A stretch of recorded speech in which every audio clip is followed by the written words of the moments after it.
Good morning, everyone. Good morning. It's an honor to welcome you to Illinois College this morning to dedicate a new Looking for Lincoln exhibit that highlights Congressman Paul Findley's pivotal role in the creation of the Lincoln Home National Historic Site in Springfield through legislation he sponsored in the U.S. Congress in 1971 when he was representing the 20th District of Illinois as our congressman.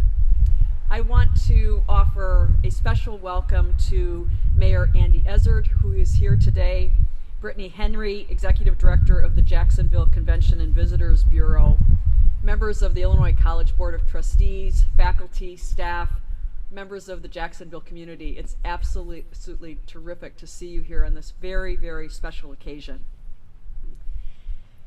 Congressman Findley, most of all, it is fabulous to see you here today to join us for this remarkable event. I know this is a great day for Congressman Findley, both because we are dedicating this special exhibit and also because his beloved Cubs won last night. Yay. We've had a lot of conversations about the Cubs this season, haven't we, sir? And that was an epic Game 7, whether you are a Cubs fan or not. If you're a baseball fan, that was an incredible, incredible game. But today we celebrate something else, Congressman Findley. You initiated the planning for this Looking for Lincoln Wayside exhibit and also funded the project. Illinois College was delighted that you chose to have the exhibit on our campus outside of this memorable building, Whipple Hall, where the Paul Findley Congressional Museum is also located. The Lincoln sofa that is named in the Wayside exhibit is on display in the museum, and we will hear from Congressman Findley shortly about his career, this moment in 1971, and his hopes for all of us for the future. I would now like to invite two special guests, Sarah Watson, Executive Director of the Looking for Lincoln Heritage Coalition, and Dale Phillips, Superintendent of the Lincoln Home National Historic Site, to offer remarks. Sarah? Thank you. Good morning. Events like today are why Looking for Lincoln and the Abraham Lincoln National Heritage Area exist. We are keeping alive the story of the life and times of Abraham Lincoln, doing it with communities like Jacksonville, with colleges like Illinois College.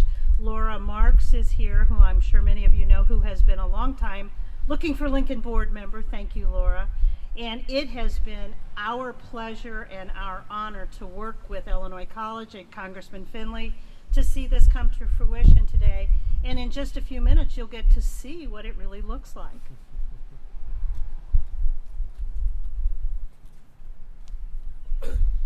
Good morning. It's an honor to be with you today.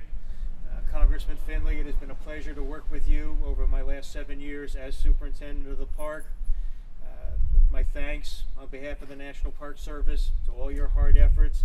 For those of you who are wondering, I estimate that roughly 10 million visitors from over the globe have entered the Lincoln Home since it became a national park in 1972. Those of you that have visited the site, you know that we get visitors every race, every country, every ethnic group. The story of Lincoln resounds throughout central Illinois, and the cornerstone of that interpretation is the site at Lincoln Home. Congressman, thank you, and it's a great honor to be here with you on this special day. Thank you.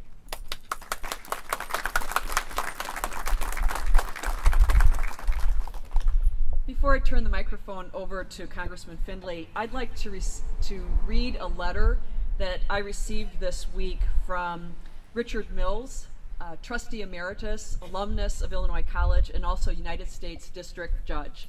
And Paul, this letter is to you, and it reads, Dear Paul, the Looking for Lincoln Wayside exhibit that will be dedicated Thursday morning is just another recognition of our 16th president that owes its existence to you.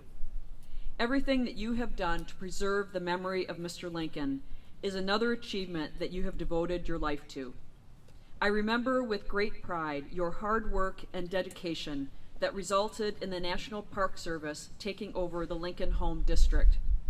That was certainly one of your crowning moments. Paul, we are all deeply grateful. As always, old friend, Godspeed from Mr. Lincoln's Prairie. Respectfully, Richard Mills, United States District Judge.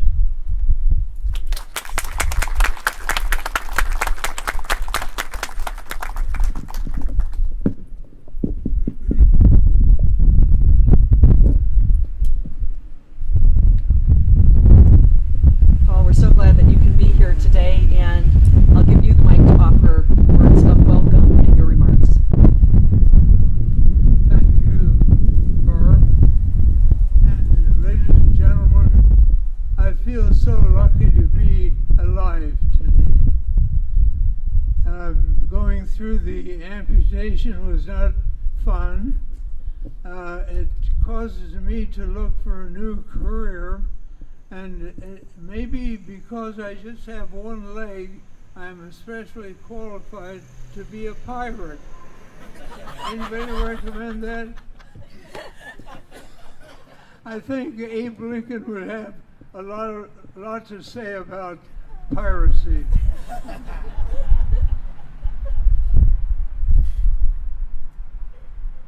Lincoln has been so good to me.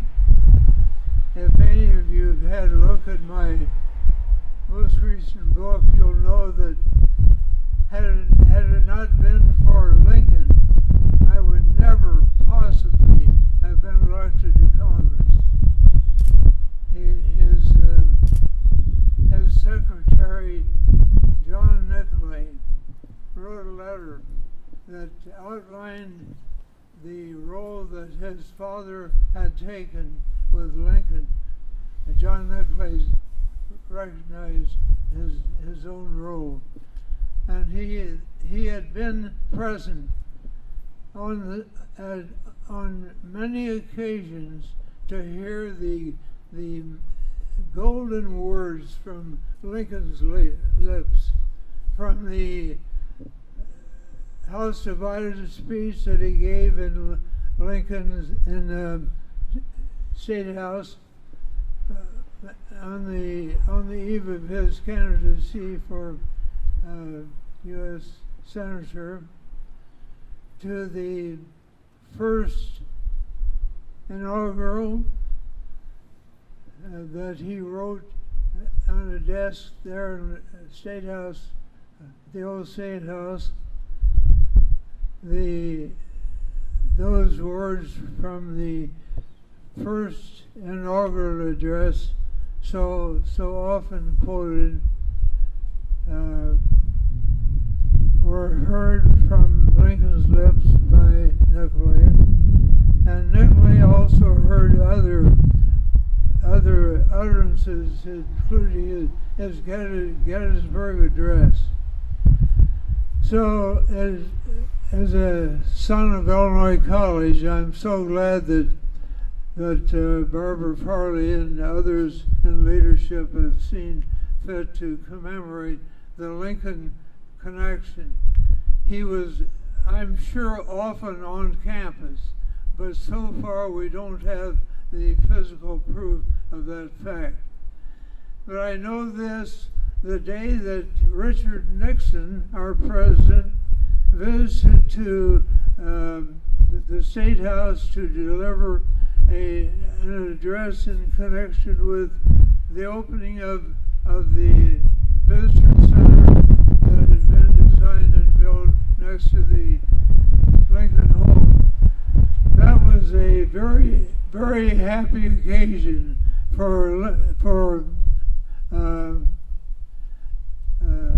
Mr. Nixon. I had the pleasure to ride with him, and he was truly beaming all the way through. One of the great happy days that this former president would have. I'm just so happy that the college is seeing fit to commemorate Lincoln in every possible way as a gift of great value and importance to the student body and to the future. Thank you very much. I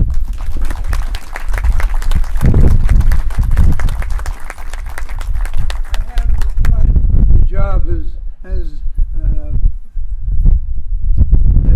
President? as president. No, I haven't applied for the job as a. Well, I'm hunting for the word. Your new career as a pirate? Yeah, pirate. Any of you that have suggestions for me, I'll be glad to talk to you. Well, we are here because we love you. We love you so dearly, and we are so delighted that we could all gather today to both celebrate Looking for Lincoln, this new exhibit, but most of all to celebrate you. And we're delighted you're here, and we're going to unveil this beautiful Wayside exhibit in just a moment, and then you're going to have a chance to see it in person for the very first time. So, Get inside too. and then we're going to go inside. So I know that Congressman Findley would love to greet all of you, and after we unveil the exhibit, we're going to move inside to the Paul Findley Congressional Office Museum, and I know he'll look forward to greeting you. So here we go. I think we need a drum roll. All right? We're just going to move you out. We're going to move you out in front So that you can see. so you can see it.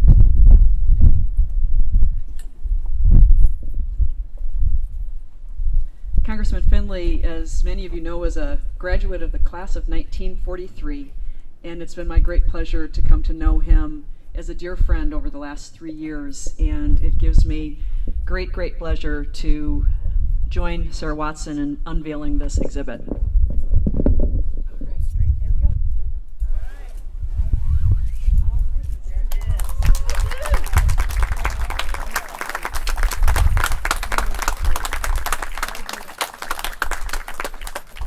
So it has two major parts. It lays out the signing of the legislation in the U.S. Congress, the bill that was sponsored by Congressman Findley to establish the Lincoln Historic Site, and also it shows the Lincoln sofa, which if you'll come into the Congressional Office Museum, you will see live. So thank you, everyone, for being here today. Thank you, Congressman Findley, for making this exhibit possible and for your enduring commitment to Illinois College and to the success of the students who will be here for generations to come. Thanks, everyone, for being here today.